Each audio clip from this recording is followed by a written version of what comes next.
Assalamu alaikum. Welcome my dear lovely viewer Master House 24. I am Mohammad Mukhtar Hussain, English Teacher Mohammad Academy. সবাইকে স্বাগতম শুভেচ্ছা এবং অনেক অনেক ভালোবাসা জানাই। আমাদের ডেইলি লাইফে আমাদের দেশে বিদেশে সবার সাথে আমাদের কিন্তু অল টাইম কমিউনিকেট করতে হয়, স্পিক করতে হয়, কথা বলতে হয়।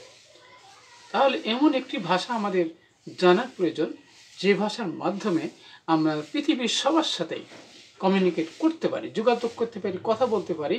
তাহলে সেই ভাষাটি কি, সেই ল্যাঙ্গুয়েজটি কি? সেটা হচ্ছে ইংলিশ ল্যাঙ্গুয়েজ।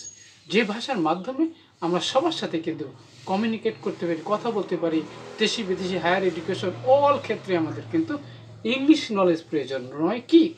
অবশ্যই দরকার। আর ইংলিশ শিখতে হলে তাহলে এমন একটি ইম্পর্টেন্ট টপিকস আজকে তোমাদের জন্য রয়েছে, যে বিষয়টি জানলে তোমাদের ইংলিশ নলেজ ইনক্রিজ করা সম্ভব, ইংলিশ নলেজ সমৃদ্ধশালী করা সম্ভব। তাহলে সেই টপিকসটি কি? সেই টপিকসটি হচ্ছে বন্ধুরা English phrasal verb, how to learn. চলো শিখে নিই মজার মজার কি ট্রিক্স, কৌশল, যেটার মাধ্যমে তোমরা প্রতিদিন প্র্যাকটিস করলে অবশ্যই ইংলিশে স্মার্টলি কথা বলতে পারবা, যোগাযোগ করতে পারবা। অল ক্ষেত্রে তোমাদের নলেজকে সমৃদ্ধশালী করতে অবশ্যই সঙ্গে থাকবে। আর তোমরা যারা আমার সাথে নতুন রয়েছে অবশ্যই চ্যানেলটি সাবস্ক্রাইব করে রাখবে। তোমাদের নতুন নতুন ভিডিওর নোটিফিকেশন মোবাইল, ল্যাপটপ, কম্পিউটারে ফ্রি পেতে চাইলে। আর যারা সাবস্ক্রাইব করছো, thank you so much. So no matter, now go to our whiteboard, try to understand. Today's lesson 20 most English phrasal verb, how to learn, how to increase knowledge by practicing every day. So get start. Hello my dear lovely viewers, আমরা বলছিলাম most 20 English phrasal verb tricks, শিখে নাও মজার মজা কি tricks, how to learn easily to increase knowledge. আমাদের episode হলো 97তম, যেটি আমাদের 100 টার্গেটের। আমাদের আর 3টি ভিডিও দিলেই আমাদের কিন্তু 100 ভিডিও। অবশ্যই আজকের ভিডিও থেকে চমৎকারভাবে মজার আমরা ট্রিক্সের মাধ্যমে ইংলিশ ফ্রেজ জাল ভার্ব সম্পর্কে জানতে চলেছি। সো প্রথমে দেখো বন্ধুরা, টেক মানে তো আমরা জানি, কিন্তু লোয়ার। কিন্তু দেখো বন্ধুরা যে আমাদের সিম্পল ভার্বের সাথে এবার কি প্রিপজিশন আর কি অ্যাডভার্ব যোগ করে আমাদের কিন্তু এই ফ্রেজাল ভার্ব গঠন করতে হয়। তাহলে আমাদের সিম্পল ভার্ব শিখলেই তো হবে। তাহলে আমাদের ফ্রেজাল ভার্ব কেন শেখার দরকার? কারণ শুধু সিম্পল ভার্ব দিয়ে আমাদের সব নলেজ কিন্তু আমরা ইনক্রিজ করতে পারি না, যার কারণে আমাদের কিন্তু ইংলিশ ফ্রেজাল ভার্বও জানতেই হবে। ওকে, তাহলে টেক অফ মানে কি উড়ে যাওয়া। তাহলে কি উড়ে যাওয়া? প্লেন উড়ে যাওয়া। ওকে, তাহলে আমরা বলতে পারি কি দি প্লেন, দি প্লেন। এবার কি টুক অফ, উড়ে গেল। কয়টা? at 4 PM, অর্থাৎ 4টার সময় উড়ে গেল। ওকে, নেক্সট হচ্ছে তোমাদের টেক আউট মানে কিন্তু বের করা।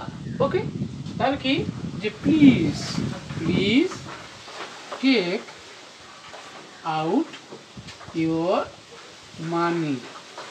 ওকে, দয়া করে আপনার টাকা বের করেন। নেক্সট হচ্ছে যে বন্ধুরা আমরা যাবো যে টেক আপ মানে কি শুরু করা। ওকে, তাহলে আমরা কি বলতে পারি কি যে টেক আপ ইউর ওয়ার্ক। ওকে, তোমার কাজটি শুরু করো। টেক আপ ইউর ওয়ার্ক, তোমার কাজটি শুরু করো। নেক্সট হচ্ছে বন্ধুরা টেক আফটার মানে সদৃশ্য হওয়া। ওকে, তাহলে এখন কি যে তুমি ইউ টেক আফটার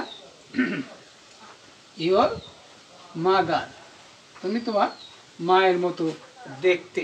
অনেক সময় আমরা দেখি না যে অথবা কি যে মায়ের মতো বাবার মতো ছেলে মেয়ে হয়ে থাকে। তাহলে টেক আফটার মানে সদৃশ্য হওয়া আর তার চেহারার মিল থাকা। নেক্সট হচ্ছে বন্ধুরা আমরা যেমন গেট আপ মানে ঘুম থেকে ওঠা।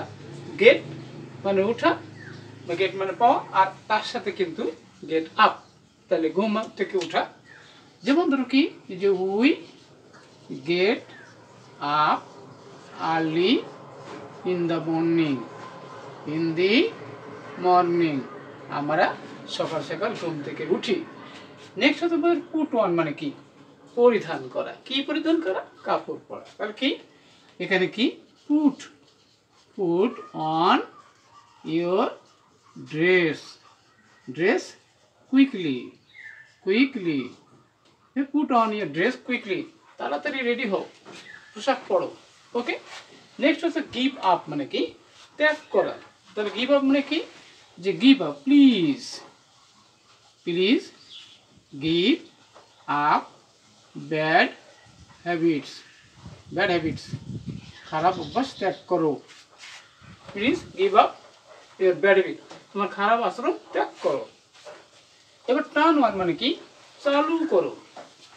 এখানে কি যে please, please turn on the fan, turn on the fan, ফ্যানটি চালু করো। টার্ন অন দ্য ফ্যান, ফ্যানটি চালু করো। নেক্সট হচ্ছে সেট আপ মানে কি শুরু করা। ওকে, নাকি set up, set up your work quickly, set up your work quickly, তাড়াতাড়ি তোমার কাজ শুরু করো। এখানে বলছে যে কল আপ মানে কি বাতিল করা। এখানে বন্ধুরা the meeting, the meeting, the meeting was called, called out, অর্থাৎ মিটিংটি বাতিল করা হয়েছিল। ওকে, ফর কি ফাউল ওয়েদার, খারাপ আবহাওয়ার কারণে।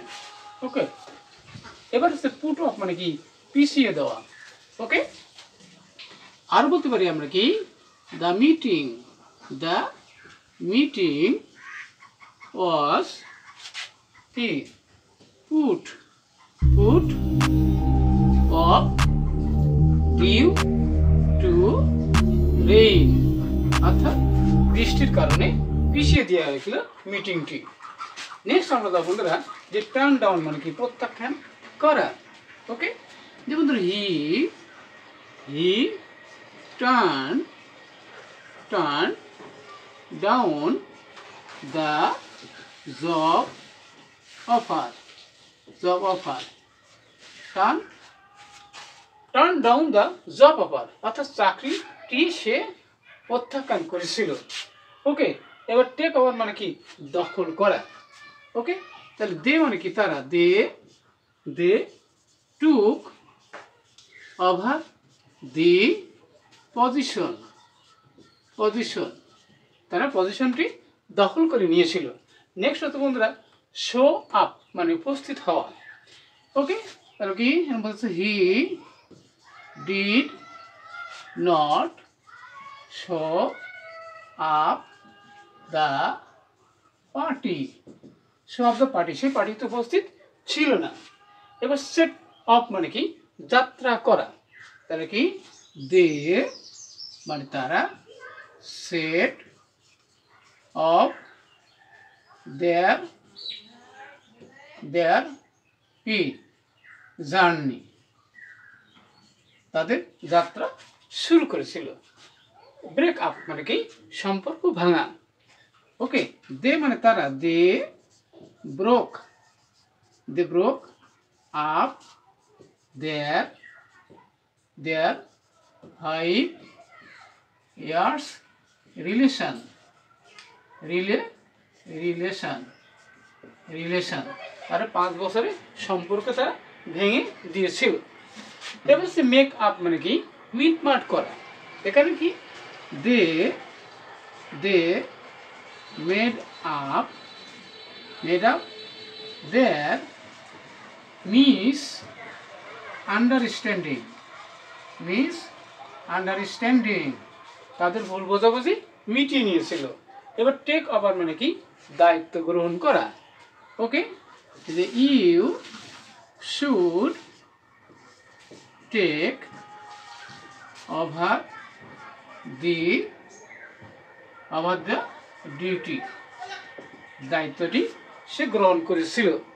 নেক্সট হচ্ছে হ্যান্ড ইন মানে কি জমা দেওয়া।